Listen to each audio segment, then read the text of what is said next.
What's up, everybody? Welcome back to another live stream from the Scalar Learning channel. And today we are continuing with our digital SAT J.E.D.I masterclass. Thank you guys so much for coming. Last Tuesday, we had day 2 of math, but now we're kicking off with day 2 of verbal from our amazing professor, Dan Lerman. So, Dan, welcome. Thank you so much for doing this. My absolute pleasure. It just struck me. Have we told everyone what J.E.D.I stands for yet? I don't think so. Go for it. J.E.D.I. I think this was ChatGPT that came up with it, to be perfectly honest, but I like it. It's the Judicious Education and Development Institute. So by being here, by being part of our school community, you're in the Judicious Educational and Development Institute. I think that's kind of cool. I like acronyms, obviously. And it's an army of legends. If you guys are in the school community, that's incredible because it's a collaborative space. It's a place where we're posting all the assignments, posting all the announcements for the class. If you haven't signed up yet, I'm going to post the link right now in the chat. And after I do that, I'm going to bow out and kind of let Dan do his thing. He's going to give you incredibly valuable knowledge. So there it is. And again, why should you click this? Why should you join? Well, obviously, first of all, it's totally free. So why wouldn't you? And then once you're able to join, you're going to get notifications for all the homework assignments, for all the slides that if you want to download after the lectures, things like that. That's all going to be available here. This is essentially base camp. So there you go. And without further ado, I'm going to turn it over to Dan. Enjoy, guys. Love it. Guys, welcome back. It's so good to be here. I'll just say one more thing. You know, this community is one of the most fun things that Jose and I are doing right now, like in our entire lives. We've tutored for decades. We're at the top of our game. We've made a lot of money. We've made millions of dollars tutoring, and this is the first time we're really trying to cast a wide net and have people just join us on a bigger scale than ever before. So if there's any part of you that if you haven't clicked the free community, there's no catches, and we're just giving away the same information that we give to our private tutoring students. So please join us in the community. It's been a blast. And thank you for those of you who have already participated and we've gotten to know you a little bit. That being said, I promised a couple prizes last week. The mnemonic contest ends right now, Ira. So there will be more contests. But for now, let's give away a free half-hour tutoring session, $600 value. And I'm going to go, if you were here last week, I gave you a list of 10 different question types on any standardized test for the grammar section. And many of these apply to the digital SAT as well. I want you to get those into your brain in order. And I created a little contest because I guess I was too lazy to create a mnemonic. So I crowdsourced it and we got some really good answers. Let's go to where is it? The Training Grounds Verbal is where I posted it. I thought I posted it in Goodies. Where is it? Oh, there it is. Yeah, it's in Goodies. So free half hour. Do you want me to do the share screen? Oh, you got it. Okay. I got it. Yeah. So I'll share my screen when I start doing slides. But if you don't know where I'm at, go to the school community, go to the Goodies section, and then free half hour tutoring session. Let's see who got the most.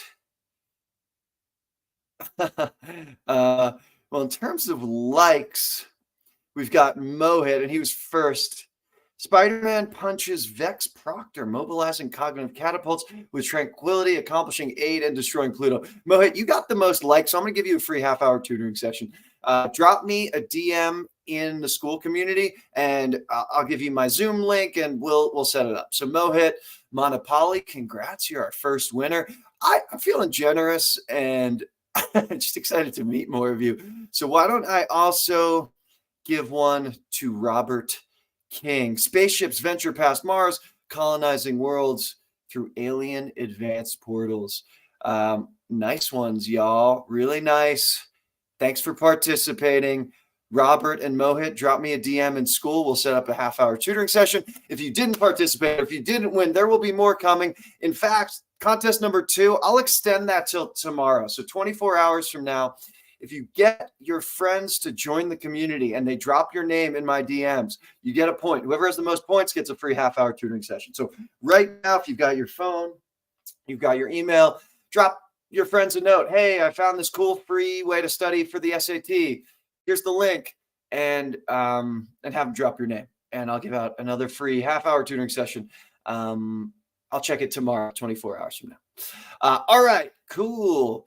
Let's dive in with some good stuff. I got to tell you guys, the stuff I'm going to share with you today, it sounds dramatic, but it's kind of my life's work. Like I spent a long time coming up with this to make it concise, clear, and easy to grasp. And I'm sharing my screen now. I know you're seeing it. Let's go into present mode. In a minute, I'll grab my computer so I can see the chat. But for right now, I'll just check the chat every couple minutes because I really want to just lock in on the message here. So these are the 10 types. If you're here last week, these look familiar. If you weren't here last week, these are the ones I want you to get in your brain. And where we stopped was we talked about independent and dependent clauses, and I was about to give you all the comma rules in the English language. I'm going to do that right now. If you are unclear with what an independent and a dependent clause is, go back and watch last week's video, or you could Google, or there are a bunch of ways to figure it out. But basically, independent clause has a subject, verb, complete thought. So that's the precursor to this slide I'm about to show you. And one last precursor before the most highly anticipated slide of all time goes up. The real truth, once the student asked me maybe 5 to 10 years ago, I said a really basic sentence. I don't remember what it was, but it's something like, I am working. And my student stopped me earnestly and said, Dan, why isn't there a comma there? I want to put a comma in there. I love commas. And that's when I had to pause and reflect, why isn't there a comma in I am working? And I just realized that you don't use commas unless you have to.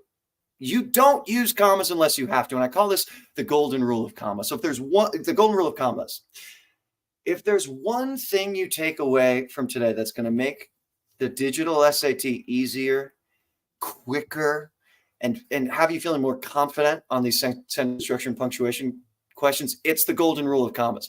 Start with no commas.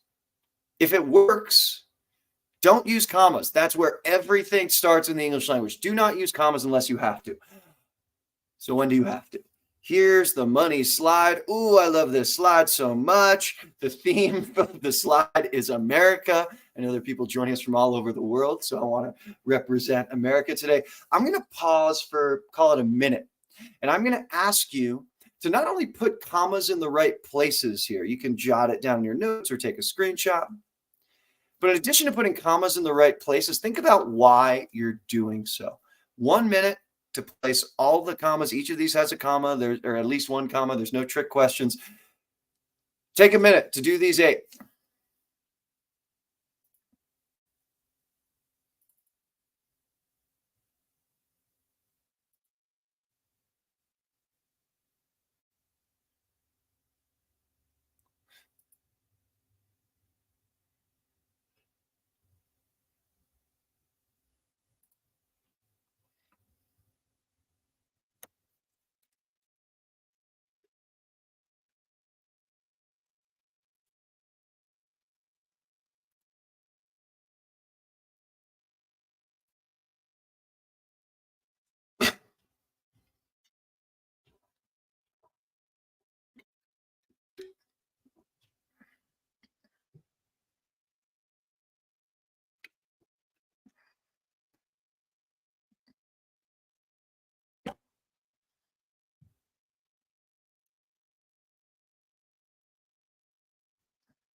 Take another 20 seconds.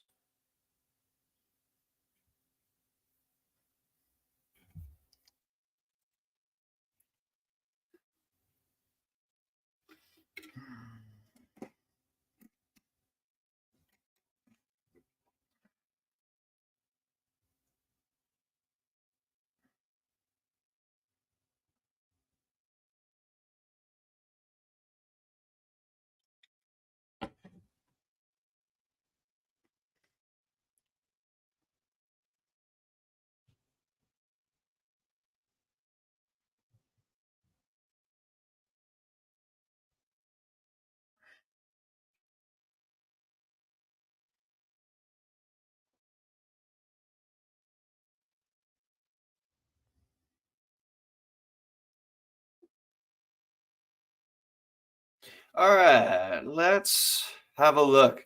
I was trying to DJ that. Did you guys hear the music or was it silent on your end? I was playing some uplifting music. If you didn't hear it, I'll figure that out. Oh, it was silent. Okay, I got to figure that out. It was a sick song. It was by Empire of the Sun. Okay, so let's talk about these. Drop in the chat. Number one, where does the comma go? Many Americans like to go to church, eat McDonald's, and watch football. Would you put a comma there? If so, where?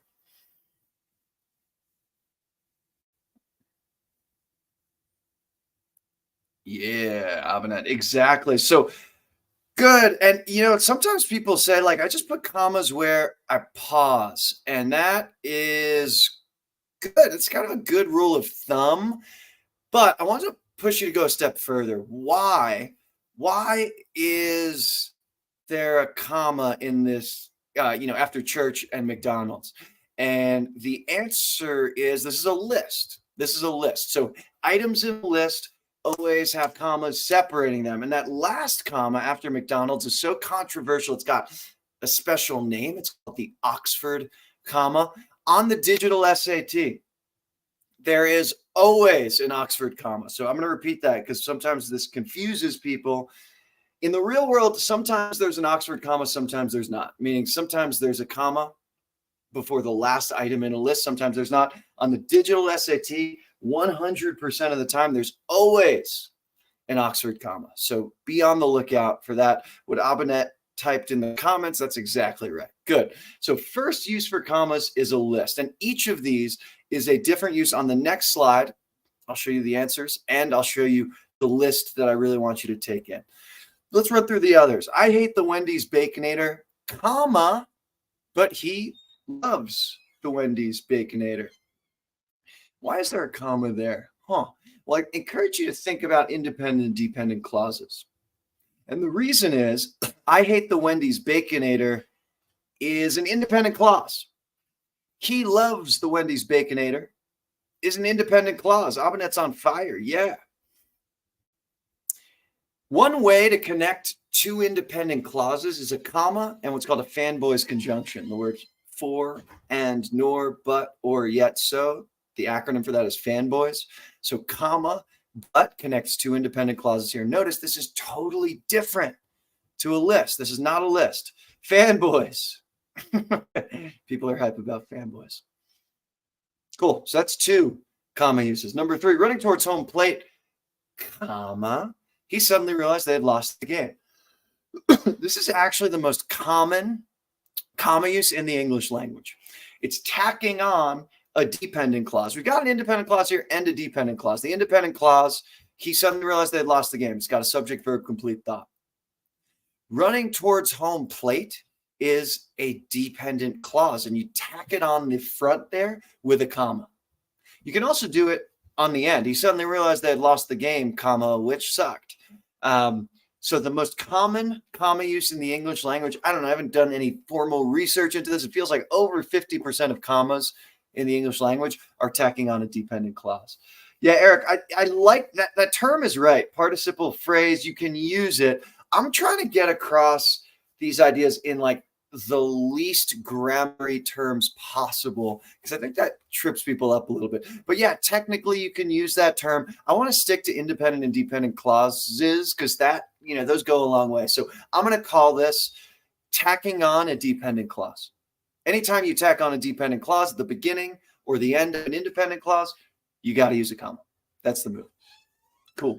All right. For the fireworks, comma, which happened every 4th of July, comma, we're glorious. There's two commas there. Those are called parenthetical commas. Sometimes you call this a non-essential clause, or there are a couple other terms for it. They act as parentheses. So I want to call them parenthetical commas. Extra information. You can use them like parentheses. Parenthetical commas, there's always two of them. It's the only comma use where you're guaranteed two commas. Sometimes the list has two commas, sometimes it's more, but parentheticals, there's always two. Okay, and if you know those first four, if you feel really comfortable in those first four, you've got most of the comma uses down. I call those the major comma rules, the first 4. They pop up a lot, at least 5 times per test on the new digital SAT. On the old SAT, it was sometimes closer to 20 times per test. So those are the big ones. The others pop up once or twice, and you should still know about them. So John Adams said, comma, we must rebel, speech. The Declaration of Independence was first signed on July 4th, comma, 1776. It's a date. There are too many numbers, so someone decided there's got to be a comma to separate the numbers. 7, the obese, obstinate American was all over TV. Obese, comma, obstinate. Those are called coordinate adjectives. And Abinette, I know I'm going so fast. I appreciate your effort to type this all with perfect grammar too, Abinette. It's like making me think maybe you're an AI. You're making no mistakes. Yeah, exactly. You're nailing it. So in number 7, that's coordinate adjectives. 2 adjectives that can be swapped. They're on the same logical plane. You use a comma to separate those. It's like a list of 2 adjectives. And I was born in New York, comma, USA, which is a true fact. I'm very proud of it. And that is geography. So, man, that's a lot of me talking. Let's just take a moment to look at this. So, like I said, the 4 major comma rules, 5 to 20 times per test. List: independent clause, fanboys, independent clause, add on a dependent clause, and parenthetical. Those are the 4 major comma rules.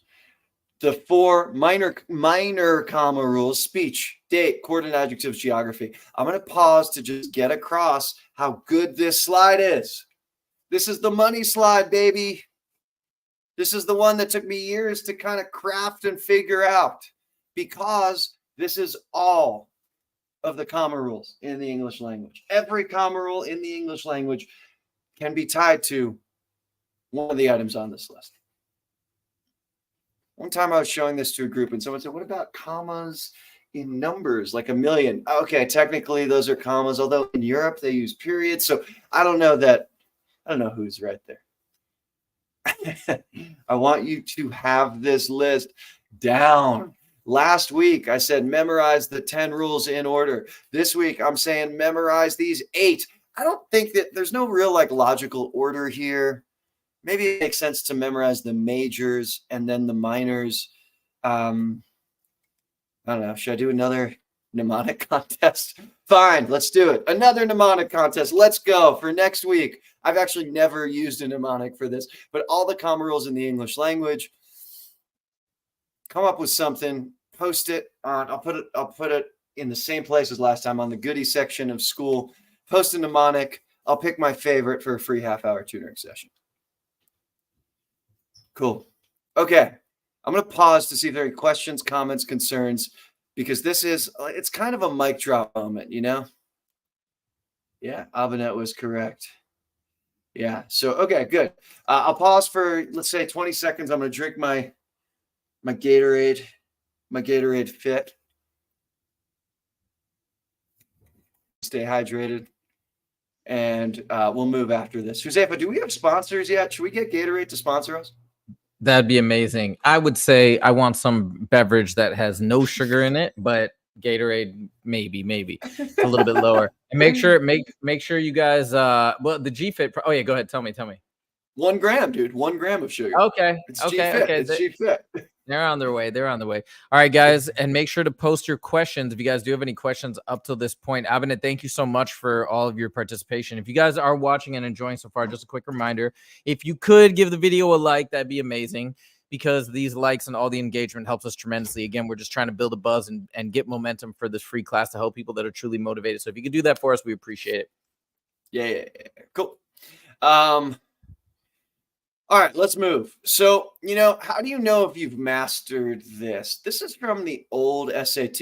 If you can look at any text and know exactly why every comma is there, you're in good shape. So from 2011 to 2012 alone, comma, sales of Greek yogurt in the U.S. increased by 50%. So I look at that, I'm like, I've got my 8 comma uses in my brain from 2011 to 2012 alone. Oh, that's tacking on a dependent clause. That's why that comma is there. And let's keep going. And I guess there's only one more in this screenshot. Fortunately, comma, that's also tacking on a dependent clause.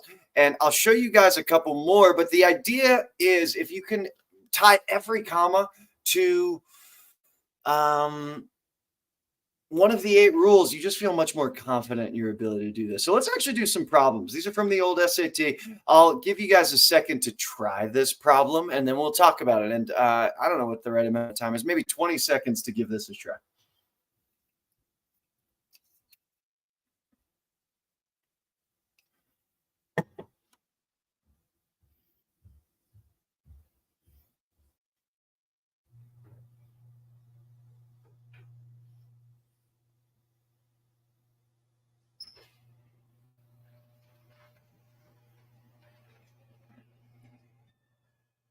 Okay, cool. So let's talk about it. Down the street from the college I attend, the Save You laundromat is always open and someone is always there. And if you're struggling with these questions, I recommend reading it out loud and seeing where you pause. So down the street from the college I attend, pause. Okay, so we know there's a comma there, but why? Down the street from the college I attend. Oh, dependent clause. I'm tagging on a dependent clause. The Save You laundromat is always open. Independent clause. Well, then why is there a comma here? Comma, and someone is always there. Oh, comma, fanboys. So once you see these 8 guys, every comma becomes explainable. Tack on a dependent clause, comma, fanboy. So the right answer here is H. You just need a comma after attend to tack on a dependent clause. Let's keep it going. I'll throw out some other things that are going to help you in type 1 questions. So I hate ketchup. He loves ketchup. This is bad. This is a mistake that's so common that there's actually a term for it. People who are writers, people who go to law school probably know this term. It's called a comma splice. You can't connect 2 independent clauses with a comma. I hate ketchup, comma, he loves ketchup is bad. It's wrong. You can't do it. So what are your solutions? Well, you could say, I hate ketchup, period, he loves ketchup. That works. You can say, I hate ketchup, semicolon, he loves ketchup. That also works. Semicolons are used to separate 2 independent clauses, just like periods. I hate ketchup, comma, fanboys, comma, but he loves ketchup. Those are 3 fixes to this very common problem, which again is called a comma splice. So how does that help? Try this problem, which is related. 20 seconds to try.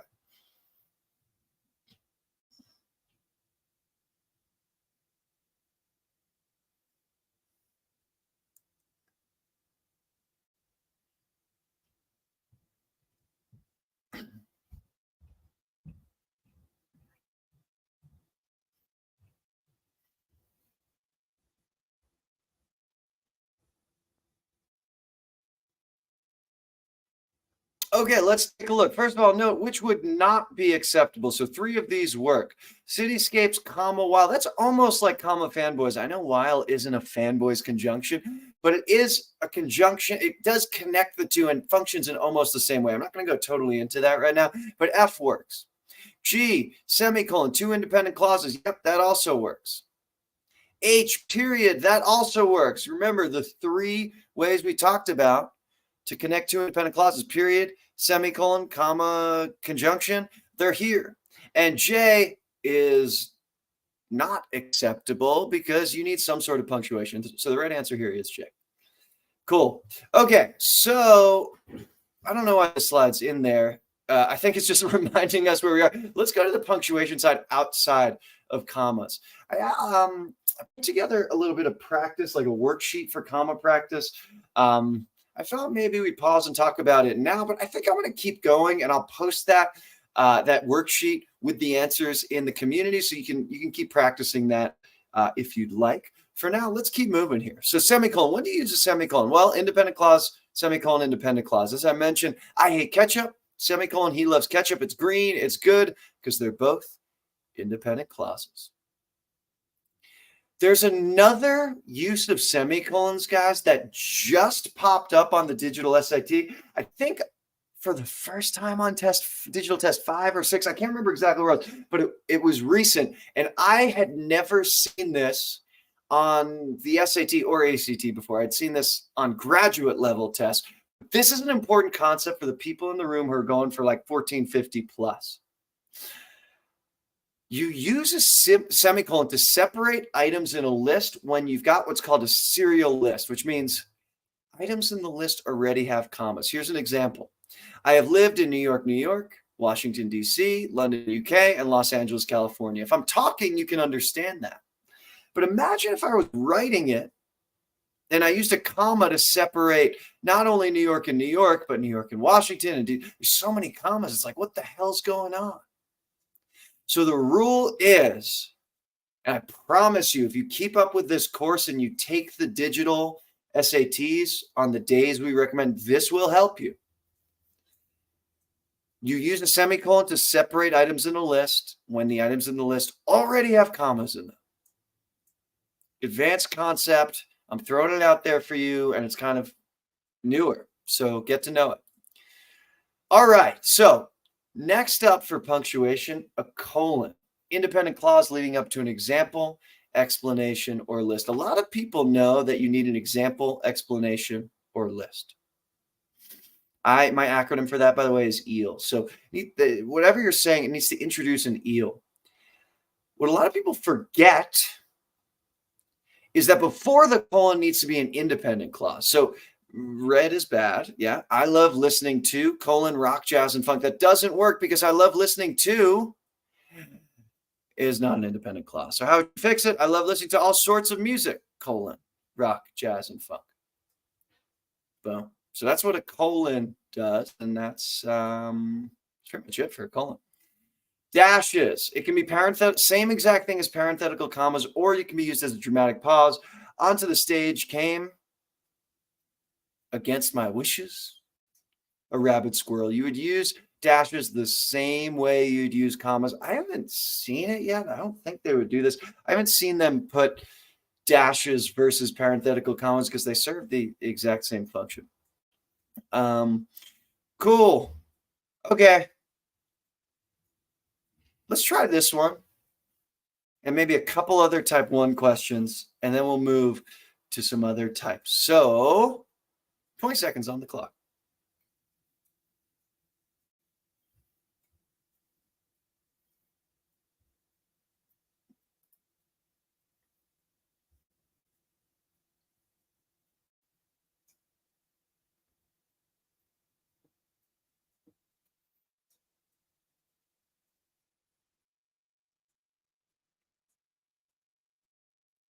Yeah, nice. I'm seeing a lot of right answers. Yeah, guys. So first of all, golden rule of commas in here, some weighing up to 300 tons. There doesn't need to be any punctuation in there.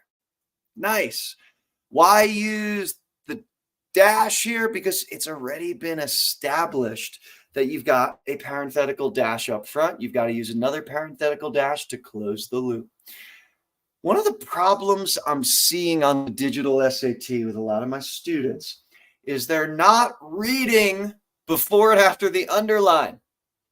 And, it's fair. Sometimes the digital SAT, the questions are like 6 lines long, and sometimes you only need one of the lines to answer them. But the harder questions involve, something in my mouth. The harder questions involve doing what you guys did correctly right there, which was reading before the underline. Sometimes it could be after the underline to get the right answer. So nice work, team. That's a pretty tricky one. And I'm seeing a lot of right answers. Cool. Okay, so then I guess one last punctuation piece, apostrophes. I think most people know these, but there are a couple of things that are still tripping people up. First of all, apostrophe can deal with possessive. It can also deal with something called a contraction. So let's talk about the contraction first. You're going to pay for that is bad because that's not how you spell your. Your with the apostrophe RE is good. It's a contraction for you are. So that's why you need an apostrophe there. So keep that idea in mind. Contraction can connect 2 words and kind of meld them into each other.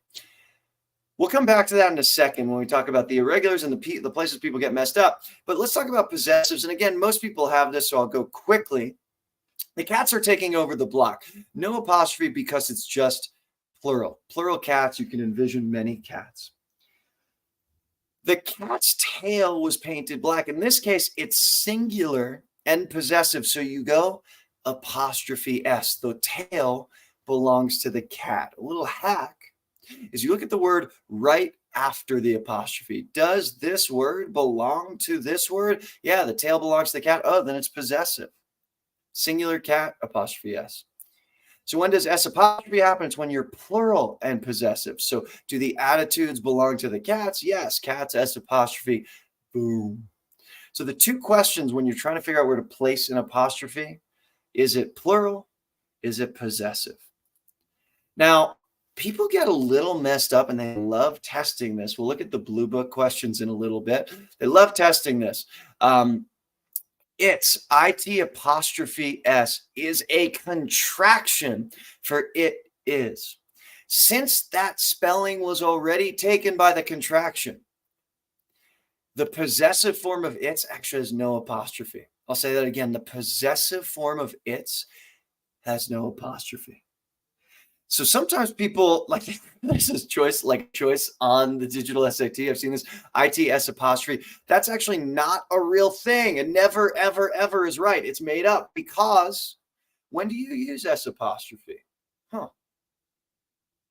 Well, you use it when it's plural and possessive. So why can't that be the case here? Oh yeah, it by definition is singular. It is singular, so this word does not exist. So let's check it out. If you understand, if you follow me so far, you'll follow that the dog wagged its tail. This is possessive. The tail belongs to the dog, proving that it is easier to get along with dogs than cats. I'm a big dog lover here. I think you guys saw last week my dog in the background. If he comes back, I'll hold him up. He's the official verbal dog of J.E.D.I training. Cool. All right. So another, and I think the last important contraction that I put on here are like irregular comma use. Who apostrophe S is who is. It's a contraction. Similar idea to before. Whose is possessive. So who is responsible for figuring out whose hoodie this is? That's the correct use. Cool. All right, team. That's it for sentence structure and punctuation. I'll pause again, like to see if there are any questions. My plan for the next week, we got about half hour left. My plan is to take you through verbs, pronouns, modifiers. I renamed this concision and chillness. So this is a better, here, let me pull up the updated slides. Yeah, concision and chillness. So my plan is to get you through those. I don't know how far we'll get. I hope we can get through all of them. If we do, I'll get to the Bluebook and we'll start breaking down. If you're in this community, I hope you took Bluebook test 1 this weekend. We'll talk specifically about those questions and how what we're talking about applied this weekend. So I'll pause for a second to see if there's anything you need. And if not, I'll keep moving. Yeah, Ira said they're testing colons too as lists. I'm not sure, Ira, what exactly you mean by that. Like colons cannot separate items in a list. I've never actually like thought too deeply about this, but I'm pretty sure you can only have one colon in a sentence. I've never seen a sentence. Yeah, what's up? Oh, I was gonna say maybe what Ira means is like, I think this is what Ira means is that sometimes they're putting it in as an option. It may not be the correct option, but they're like putting it in to test. I think that's what. That could be, yeah. And then that would be wrong because items in a list, let's say 2, 3, 4, like 5 items in a list. I guess technically 3 or more. You can't have colons separating them because you can only have one colon in a sentence. But semicolons for sure. I'm retaking all of these Bluebook tests as we go through them together. So once it pops up for us, I'll bring it back to this class. Cool. All right. Yeah, Ira, that is what you meant. Yeah, that's cool. I love the question. Yeah. AO nailed it. Example, explanation, or list. So yeah, colon, item, comma, and item. Yeah, that works. That I could see that construction working. Cool. All right, let's move. So back to the list here. We'll go down the list. We'll stop here today and we'll look at some Bluebook questions. All right, so verbs. You remember I made this list. So I tried to structure it from most common to least common. At least 1 through 5. 6 through 10 are a little bit different. I'll talk about those next week. But most common is number 1. And verbs also really common. Pronouns slightly less, modifier slightly less, concision and chillness even less than that. So verbs still really, really important for everyone. Doesn't matter what you're trying to score. You gotta get your verbs down. And there's 2 flavors of verbs question. One is pick the right tense, present, future, past perfect, some other fancy tenses, which we'll talk about. And the other is subject-verb agreement. Subject-verb agreement. Let's look at both of those. So first, we'll start with pick the right tense. And, no other information available to you. What do you think is right? I want you to think about this. LeBron is tall, or LeBron had been tall. And with no other information, these tests just want you to pick the simple tense. Could you create a sentence where you need LeBron had been tall using what's called the past perfect or the pluperfect? Yeah, but with no other information, just keep it simple. LeBron is tall. So with that being said, let's actually try a problem here. I'll give you 20 seconds. When you've got it, drop your answer in the chat. Remember, it's number 18.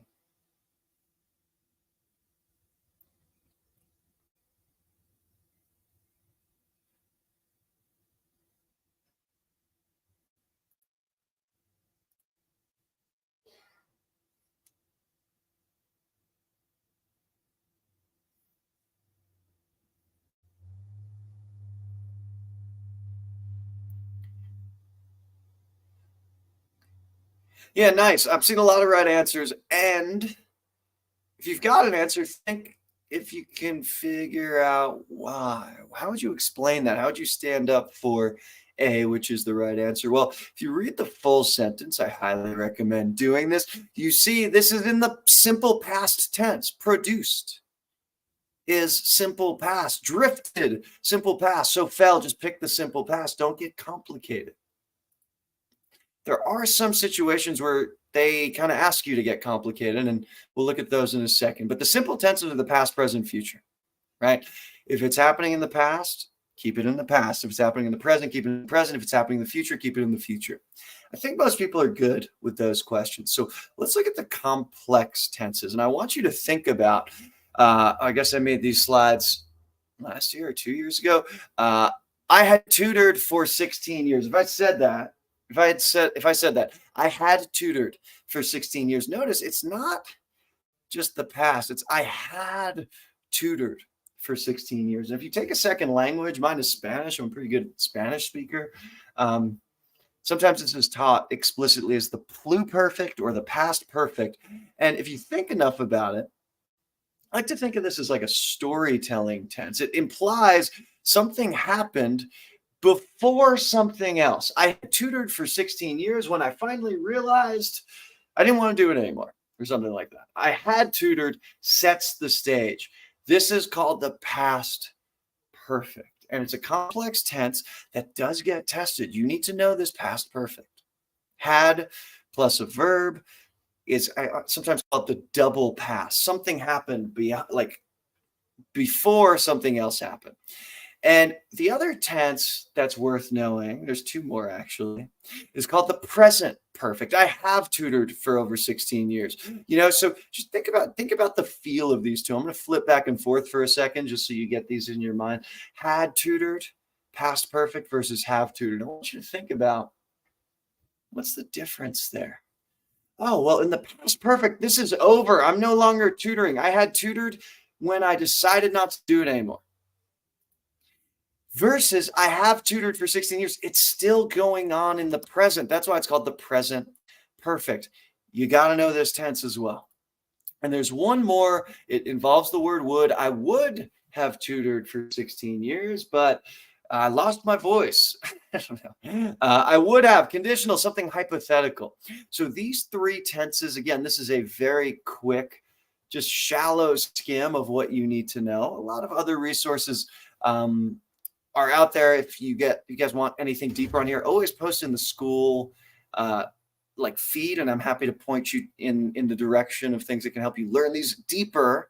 But past perfect, present perfect, conditional are also tenses you need to know. So these are the tenses you need to know for verbs. This is a hard question. It's a little blurry. I think. Do I want to do this one? Yeah, sure. This is a hard question. Try it. I'll give you 20 seconds and excuse the blurriness.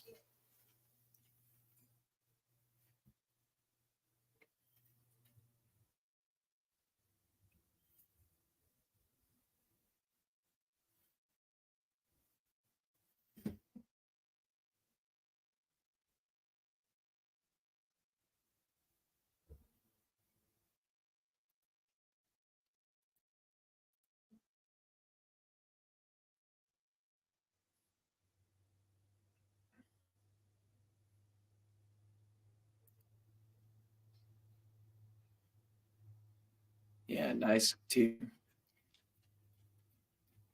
So first of all, would of is incorrect. It's would have allowed if you're confused about why it's not F. For some reason, standardized tests are loving this lately to test would of. Would of is always wrong. It's would have.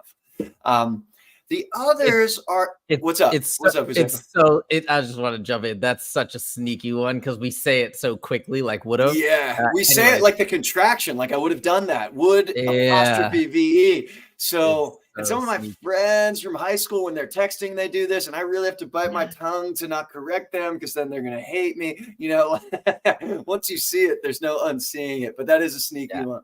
Anyways, that's what I want to say. Yeah, thanks, man. Cool. So what else is there? There's the present perfect. No, that doesn't work. It's not something that started in the past and continues. It's not a present tense. So you're left with G. Yeah, kind of sneaky conditional tense there. Good. I'll quickly go through subject verb agreement. Subject, sometimes I hear people like get confused and say something about like S's mean plural all the time. And that's not true. The S, that's like it's probably a rule you were taught when you were 8 or 9 or 10. And it's like stuck in your brain. The S doesn't really have much to do with it. For example, cactus is singular. It ends in an S. It can be plural, and there doesn't have to be an S. Like deer. I mean, most words do end in S if it's plural, like pencils. But deer can be plural. So when you're thinking about singular versus plural subjects, just think about if there's one or if there's multiple. If you're thinking about if singular or plural verbs, you can use what I call the he-they test or the she-they test. Hey, how does that work? So it's singular if it goes with he sprays, or she sprays, or it sprays. Any one of those, test it out. They go together, so it's singular. They alleviate. Oh, yeah. So alleviate is plural. So this is kind of the foundation of subject-verb agreement on this test. And I'm going to just fast forward through some of this and get to some real questions that are hard because I think these are really valuable. So let's try maybe 2 of these, and then we'll move on to pronouns.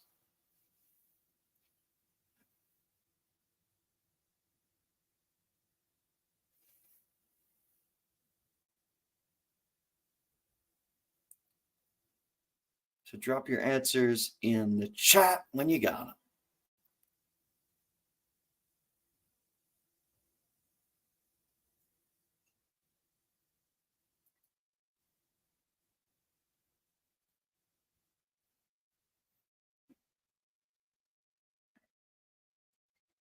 Oh, we have some disagreement for the first time here. This is good. We got some G's, we got some J's, we got some F's.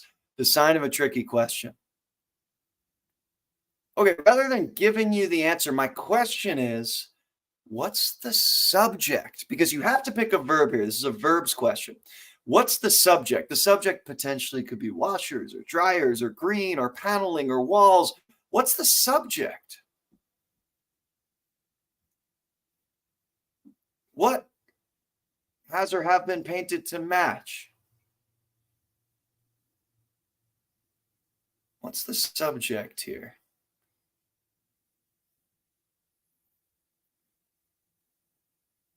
Nice, team. So some people might think it's walls because walls is closest. Well, that's not the rule in the English language. The English language has a subject and also has things called modifiers, which we talked a little bit about last week, but on the walls is a modifier. So paneling is the subject. Is paneling singular or plural? Is paneling singular or plural? And yeah, you guys realize this is singular. Paneling is singular. 3 of these verbs are plural. Are is plural. They are, they were, they have been. J, H, and G are all plural. Has been is the only singular option. The paneling on the walls has been painted to match. So that's F. I promise you they will test you on this at least 2, maybe 3, 4 times. So the right answer is F. I'm seeing some disagreement in the chat. I promise you it's F, and it's because of singular subject verb agreement. The paneling is singular. Has been is a singular verb. I think people miss this because they sometimes think, do I deal with like the past or the present or the future? This has nothing to do with past, present, future. I got so excited I just almost knocked my desk over. It has nothing to do with past, present, future. It has to do with what's the subject. Good. So I'm still seeing some people not convinced. This is a great moment to go back to a slide that I powered through. All right. So let's do a quick exercise on this because I think people need help on this. So first, there's 3 questions here. I first want you to find the subject, then find the answer. So in A, people in France enjoy or enjoy snails. We can't figure out what the verb is till we figure out the subject. Is it people or is it France? Man, France is closer. And France is singular, but people is plural, and that's not a coincidence. This is actually an actual, this came from an actual old test, and it's not a coincidence that you have to make this decision. And here's how you do it. One of these is the subject. The other is a modifier. And if you don't remember, this is a term I'm saying all the time. Modifiers simply describe. So people in France, people is the subject. In France describes the people. The people don't describe France. So logically, in France describes the people. I'll give you a hack in just a second to be able to distinguish a subject from a modifier. But people is the subject here. People is plural. There are many of them. So which of these is plural? He enjoys. Well, we're looking for they. They enjoy. Oh, they enjoy work. So enjoy is the right answer because it's plural. So that's how I would think about it.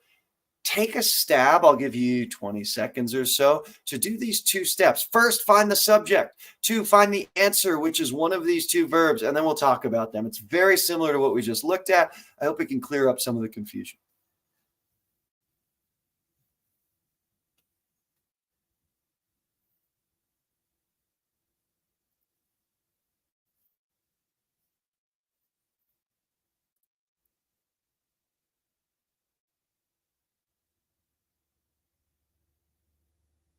Yeah, Joy, I love your comment. That can help, right? You can see if you remove the modifier, you've still got a sentence. I like it.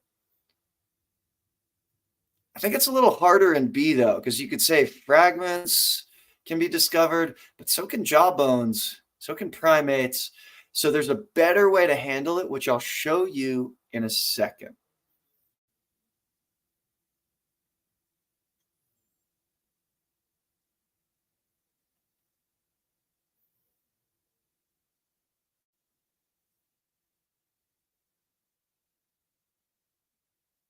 Okay, cool. Let's talk about it. So fragments of a primate jawbone is or are discovered on a daily basis. I think this is actually from an old GMAT test, so like hard graduate level test, but same exact concept. Which one's the subject? Is it jawbone? Is it primate? Is it fragments? Think to yourself, what's the subject? The answer is actually fragments, because of a primate jawbone has what's called a preposition up front. This is a relationship word like in, of, from, to, on top of. There's dozens of them that describe relationship between two things. In and of are two very common ones. And that is how my brain works. I see a preposition. I'm like, oh, this is just a modifier. So fragments is the subject. Fragments is plural. Are is plural. Fragments are discovered on a daily basis. This one on the bottom is tough too. What's the subject? It's actually one. Of my friends is a modifier. Not is also a modifier for one. One is singular. One calls me anymore. So there are your answers. This is tricky. If you need help with it, post in the school community. I'll give you some more examples. You have to be ready to go on these. I promise you, they will test you on this. And there will be modifiers with singular parts that modify plural subjects and vice versa. That's just how the test works. Good. Okay, so let me just pause my sharing for a second to see if there are any questions. And I'm going to make a decision because we're in our last like 10-ish minutes here. I kind of want to go long, but I have something to do with my wife that I can't really push back. So maybe I'll do a little bonus class or bonus video because I really want to get through the rest of grammar next week, and then we'll start reading the week after that. Is there a slide where? Yeah, I don't have a slide with that idea, but I'll talk about it next week. Preposition signal modifiers. Yeah, here, I'll actually do have this slide. So I'll share this. And I'll come back to see if there are any questions. Cool. Joy, thank you. I appreciate it. I'm wearing my finest shirt for you all. Okay. Does that mean, I think Veronica, you're asking if have been is plural. Yeah, do the she, they test. She have been, it doesn't sound right. They have been. Yeah. Plural. Yep. Have been is plural.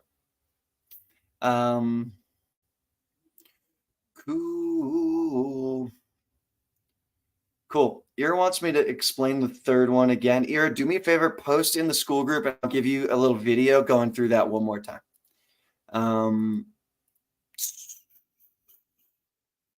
Okay, what else? All right, so in our last few minutes here, folks, and I know I've been doing a lot of talking today. I really appreciate the interaction, y'all participating. It helps me realize there's some exchange of info going on here. I want to show you this. What I'm kind of retouching these slides for this group, and I spent most of my time this week going back through Bluebook Test 1 and classifying the questions by type. So you remember the 10 types. I looked at every grammar question, type 1 through 5, and I've got them here. And I'm going to run through them. I didn't know about timing. I thought maybe we would do them together, but maybe I'll do a couple of them, and then I'll show you where most of them are. And yeah, so let's run through some of the questions you might have seen this weekend if you took the Bluebook test. If you haven't, I recommend doing it. It's the best practice for the digital SAT, for those official practice tests. So I love this one because it's just the golden rule of commas. The golden rule of commas, a film, like I'm reading the whole thing, and then I'm starting by trying to have no commas at all. A film that Stina Chine claims expanded the range of possibilities. Huh. Interesting. What I want here is actually not here. There should be a comma. Like the point I wanted to make about this without getting into like, should there be a comma before the quote? I think there should be, is titles often have no commas. And there's one at the end here. I'll show you that, which I think proves it a little better. Titles often have no commas. So start with the golden rule of commas is what I'm trying to get across. Let's see, more type ones. This is like a comma plus fanboys, a construction we talked about earlier. This is tacking on a dependent clause, which is a construction we talked about earlier. This is a weird one where they're asking a question and then you have to read till the end. Mikkel was determined to find out, to realize it's an answer to that question. So my point is there's a lot of type 1 questions. This is the one I was thinking of. Okay. In a pivotal 2007 article, plant cell biologist J.E.D.I showed that lipid molecules, blah, blah, blah. There's no need for a comma here. Golden rule of commas. None of the 8 rules apply. So the answer is just C. Hey, Dan, Abina was Yep. asking if you could share it. Is there a way you could share this problem on the screen? Oh, is it not? Oh, yeah. My fault. Thought I was sharing. Let's get back. Cool. So all I was doing it must have been confusing for you guys.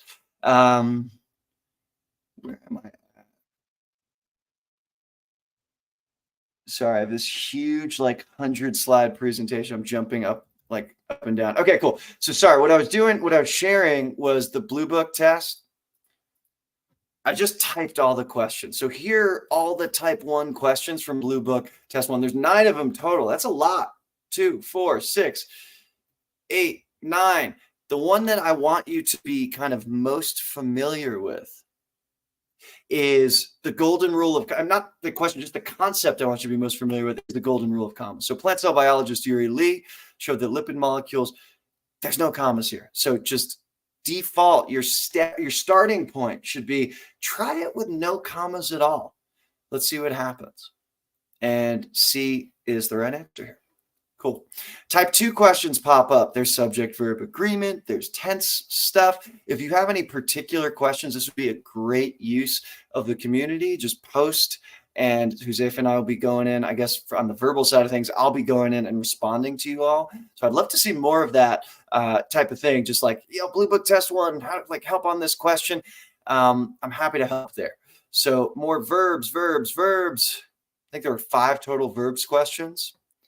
And type 3 pronouns, which we haven't gotten into specifically. I haven't given you the content yet. I'll do that next week.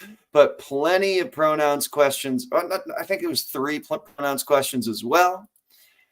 And 2 modifiers questions. I love this question. This one, I think my feel says this is one of the hardest ones. You can tell me if you agree or not, but despite being cheap, versatile, and easy to produce, all of these kind of feel right-ish. I don't know if you felt that this weekend, but remember the modifiers rule. Noun modifiers must touch their nouns. Despite being cheap, versatile, and easy to produce. Well, what's cheap, versatile, and easy to produce?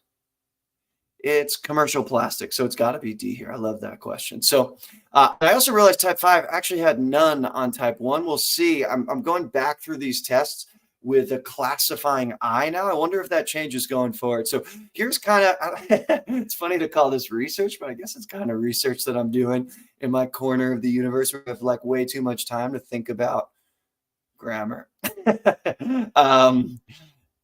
here's Bluebook test 1.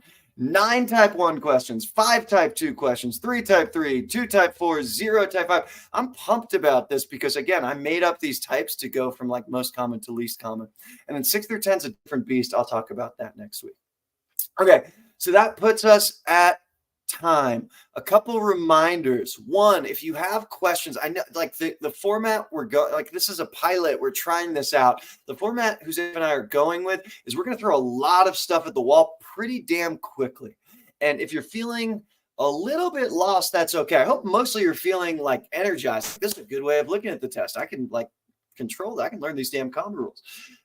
But if you're feeling a little overwhelmed, post in the school group, get conversation going in there. And we'll respond. I think it'll be great. Second, 24 hours for our Tell Your Friends contest. So just text or email your friends, have them join the school group and drop your name. Whoever has the most points, the most recommendations, I'll meet with you for half hour tutoring session on me. I'll do it around your schedule. And I guess the path ahead, this Saturday, you're going to be taking Bluebook test 2. I'll give you a challenge. Try and get all the type 1 questions right. Try and get all the type 1 questions right. And notice that's a big chunk of the test. If you do that, you're on your way. I'll post all the stuff I said I would post in the school group. I'm looking forward to tutoring some of you guys who won the contests. And maybe by next week, we will have an official spot. If anyone works for Gatorade Fit, we want them to sponsor us. I feel like this is an athletic event, man. It's more talking than in tutoring. It's a lot more asking questions, but I'm talking a lot here. I'm going to sit down. I'll hang out for a little bit if there's anything you guys need. All right, awesome. Thank you, Dan. That was amazing. Man, that last question that stumped everybody stumped me too. I couldn't believe it, and then you explained it. This is why I've never gotten to 800 on the verbal section. There's always some question like this, like that last one, where it had to do with plurality and trying to find the single verb. That I think it's those types of questions that always get me. So I hope you guys enjoyed that. I really enjoyed it. And again, I would ask you guys, if you guys did enjoy this entire lecture and found it useful, please click that like button. Again, I know it seems like a small thing, but it's a really big thing for the channel and for the content to push it out to more people, and also just to let us know, hey, we're on the right track. We're doing a good job in terms of giving you guys what information you need to be successful on this test. I don't see any more questions rolling in. If you guys do have questions about how to access practice test 2, that is the assignment this week. Oh, and on the math side, more practice problems the first batch are being posted later today. That's going to be all the derivative problems from practice test 1. You're going to see it in a second, probably in a couple hours. I'm almost done with it. But you're going to have lots of homework to do today, by tomorrow, more on Friday, and then you're teed up for the test on Saturday. Cool. Josefa, you rule. Thank you all for being here. Next week, same time, same place. It's on. Yeah. All right, guys. Thank you guys so much for joining, and we will see you in the next video. Take it easy. Ciao.